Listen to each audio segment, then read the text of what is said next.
Okay, so here's something they don't teach you about the Vikings. That picture in your head right now, the towering blonde warrior, blue eyes, braided beard, pure-blooded son of the fjords, a Scandinavian through and through. A huge chunk of that is wrong. Not exaggerated, not simplified. Actually, genetically wrong.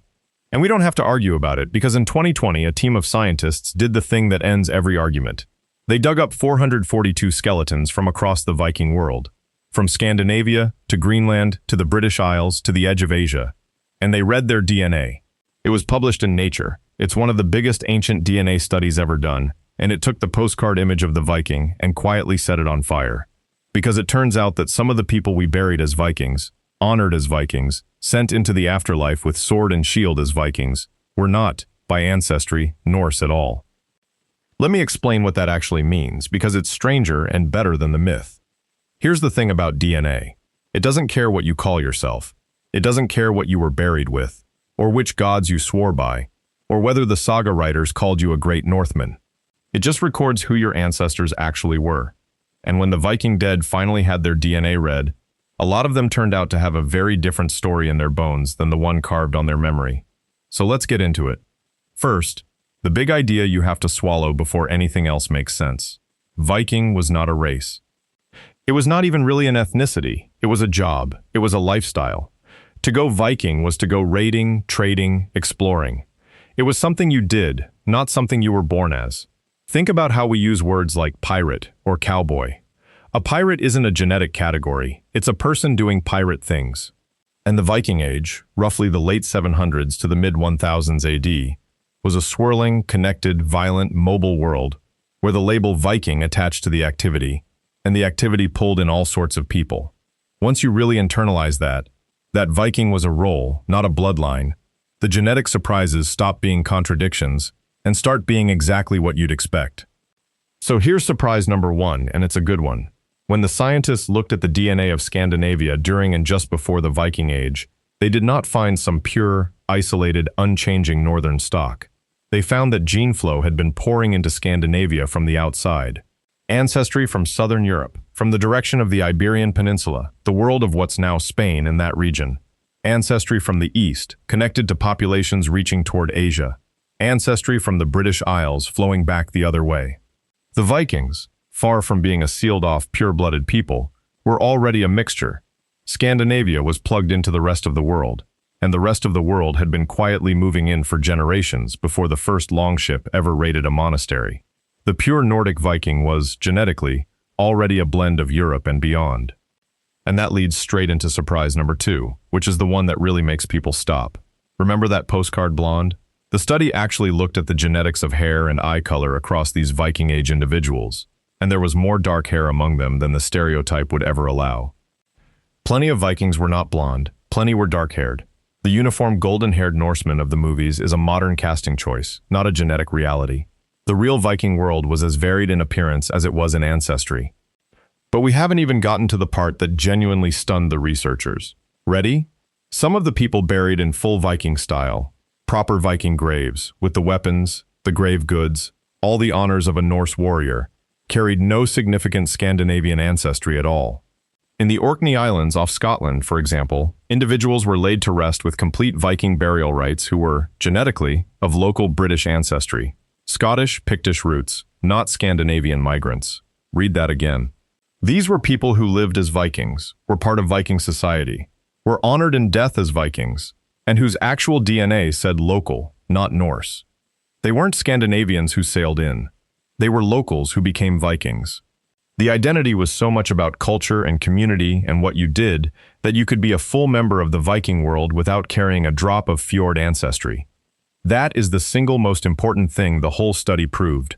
Being a Viking was something you could join. It was an identity you could take on.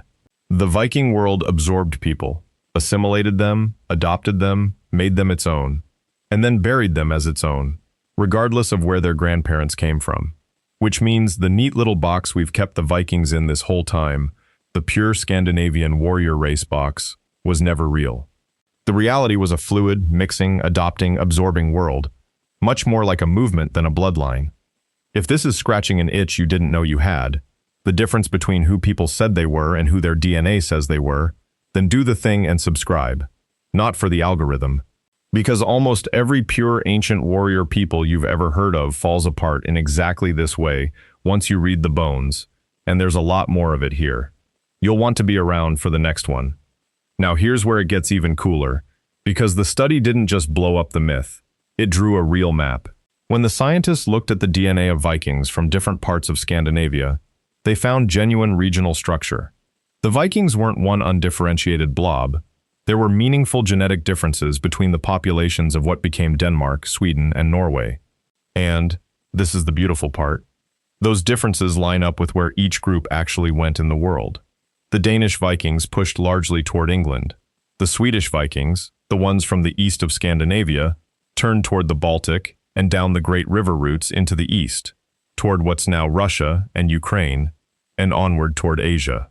The Norwegian Vikings sailed the North Atlantic, to Ireland, to Scotland's Isles, to Iceland, to Greenland, and briefly to the edge of North America. The DNA of the settlements they left behind still carries the fingerprint of which Scandinavian homeland the settlers came from. So the genetics don't just say Vikings were mixed, they let you trace the actual currents of the Viking diaspora, group by group, destination by destination.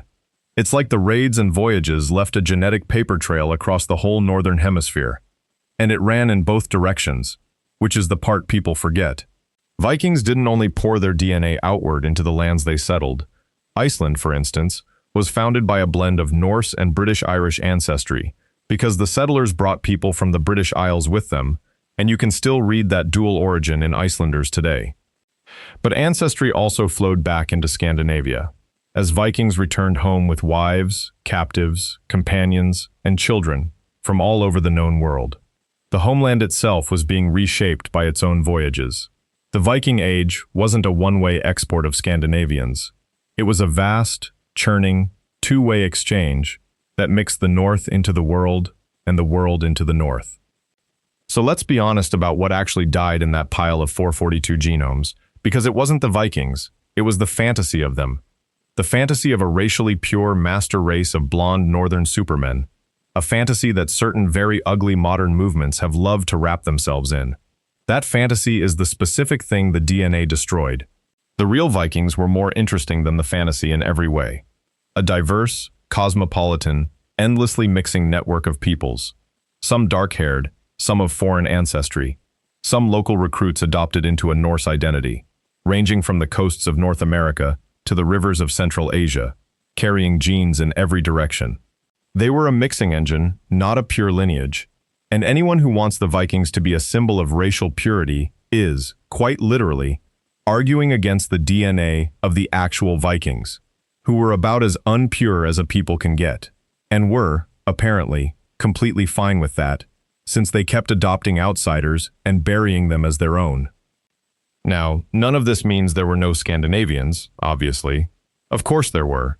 The core of the Viking world was genuinely Norse, rooted in Denmark, Sweden, and Norway, and most Vikings did descend from those homelands.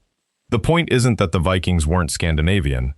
The point is that Viking was a bigger, looser, more open thing than Scandinavian ever was.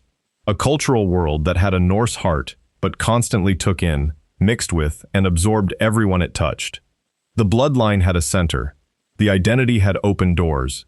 And the two were never the same size. Here's the thought I want to leave you with. We tend to imagine ancient peoples as simpler, purer, more sharply bounded than we are, as if the modern world invented mixing and migration and complicated identity, and everyone before us lived in neat little unmixed tribes. The Viking DNA says the exact opposite. 1,000 years ago, in the supposedly primitive, brutal Dark Ages, there were communities where a local Scottish kid could grow up, take on a Norse identity, live and die and be buried as a full Viking, honored with a warrior's grave, and nobody blinked.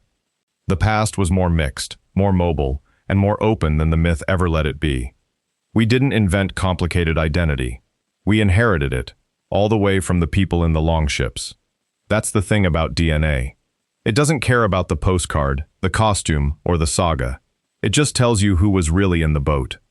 And when you finally read the Vikings' bones, it turns out the boat was full of people from everywhere, which is exactly what made them the Vikings in the first place.